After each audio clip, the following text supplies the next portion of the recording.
तेरे हाथों पे बैठा हूँ मैं, कर रहा हूँ तेरा इंतजार। मुंह में जाऊंगा तेरे, कर दूंगा तुझको बीमार। रिश्ते में तो हम तुम्हारे दुश्मन होते हैं, नाम है corona. Oh no no no please, खाने से पहले साबुन से हाथ नहीं धोना।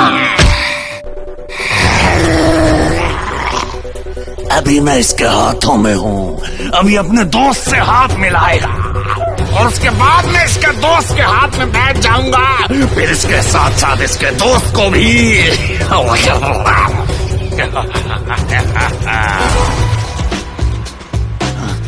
अरे ये क्या हो रहा है? नमस्ते नहीं करनी थी, हाथ मिलाना था।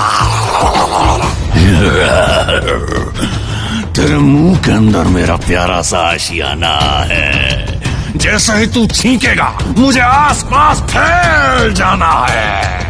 कोरोना का इलाज पूरी दुनिया के साइंटिस्ट ढूंढ रहे हैं, लेकिन कोरोना से बचना मुश्किल ही नहीं, नामुमकिन है।